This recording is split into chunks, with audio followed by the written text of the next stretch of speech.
Bonjour Monsieur Leclerc. Alors comment êtes-vous venu à l'écriture? Tout à fait, presque par hasard on va dire, parce que je ne suis pas écrivain du tout. J'étais d'abord dans un premier temps peintre, artiste peintre, jusqu'à 25 ans. Après j'ai fait des études de médecine, j'étais médecin pendant 35 ans.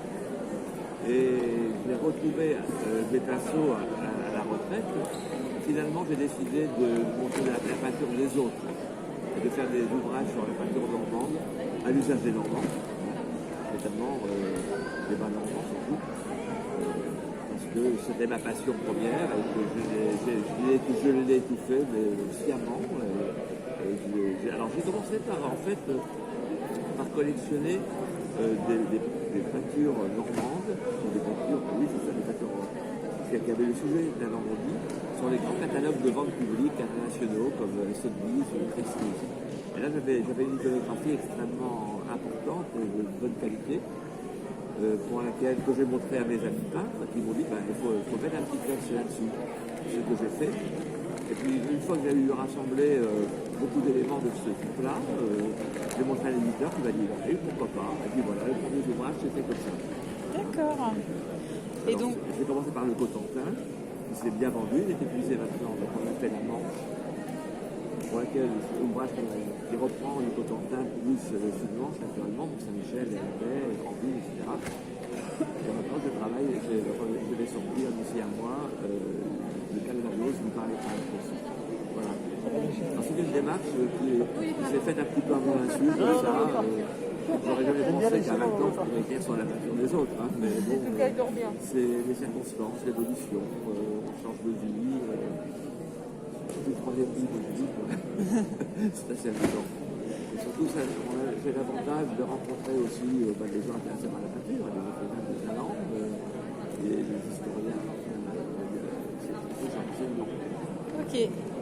Est-ce que dans votre famille on était artiste, écrivain? Oui, alors moi je peins depuis l'âge de 4 ans et demi exactement.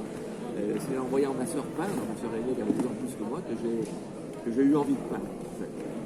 Et j'ai commencé mes premiers dessins à 5 ans, précisément. Je ne coloriais pas les albums, hein. Je demandais aux parents d'acheter l'album des pages blanches pour que je fasse mes propres dessins. D'accord, oui quand même. Alors après j'ai secondaire naturellement. On m'a offert un poste d'enseignant en dessin il y a 19 ans, donc un sujet naturellement, ça ne m'intéressait pas, moi je voulais faire ça. Alors voilà. Hein. Mais sans tout à fait abandonner la peinture, j'ai pris des cours d'histoire de l'art à Paris le week-end et des cours de peinture à Caen, aux Beaux-Arts de Caen. J'ai pu allier mes deux passions du temps que je n'exerçais pas. Et à partir du moment où j'ai exercé, naturellement, c'était fini. Hein. Je me suis consacré à 120% à la médecine. Oh bah, comme ça, oui. On peut faire autrement. Hein.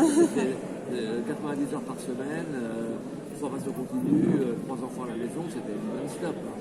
Donc la peinture, j'ai mis entre parenthèses. Mais par contre, ma situation m'a permis de voyager beaucoup dans le monde entier. Et j'ai vu pratiquement tous les grands musées européens, canadiens et américains. Donc ça m'a donné une source d'information plus importante que celle qu'on peut faire du sort de l'art, même à Paris. J'ai une grande connaissance de la matière picturale. Donc je voulais en faire profiter ceux qui la connaissent moins. Et puis en faisant des ouvrages quand même grand public, hein. Je ne suis pas universitaire, je ne suis pas docteur d'histoire de l'art. Hein. Et puis, je ne me cause pas de belles paroles et de mots qui ne veulent pas dire grand-chose. Moi, je suis très pragmatique et je fais des petites biographies courtes pour que les gens puissent situer l'œuvre que je propose. C'est pas de la littérature. Moi, je le vois plutôt comme un transmetteur d'images. D'accord. Quel est votre peintre préféré? Mon peintre préféré, c'est très largement Nicolas Destal. Je suis fou de Nicolas Destal.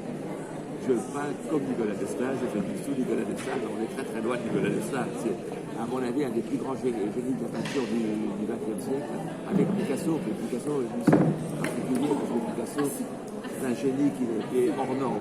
Alors, il est inclassable, c'est un génie. Et puis, alors, autrement, j'aime beaucoup ça peut peintre américain, l'école de New York, notamment, l'école américaine des années 50-70. D'accord. Mais moi j'aime toute la peinture en fait, on a des trucs à la peinture fraîche là, vous comprenez? Alors on a des créneaux particuliers. Alors mon créneau de collectionneur c'est l'art abstrait des années 50-70 en France et en Europe. D'accord. Voilà. C'est très ciblé quand même. Hein. Très ciblé. Alors j'ai deux collections, une collection comme ça, puis une petite collection de peintres 19e, 20e du Nord-Cotentin, en particulier. De Serres, Agde, de Cherbourg, la région. Donc c'est deux petites collections qui n'ont rien à voir l'une avec l'autre. Parce que je suis un peu nostalgique, comme je viens tout le temps dehors du Cotentin, je suis un peu nostalgique de ma région natale et j'en viens de temps en temps. La preuve, où je suis. Parce que du coup, vous habitez où hein? Ah, j'habite Bayeux, j'habite tout près. Ah oui, c'est à toi. On est voisins. Mais pour les Iliens, les Cotentinois, je suis un étranger. Un Orsin? Un Orsin, oui, tout à fait. Oh non, t'as passé le café midi, on ne te connaît plus. Oh, ils sont méchants quand même. Non, non, c'est pas méchant. Non, j'apprécie parfois les gens d'ici. C'est vrai. Je n'oublie jamais mes origines. Bon, ben merci beaucoup pour cette interview.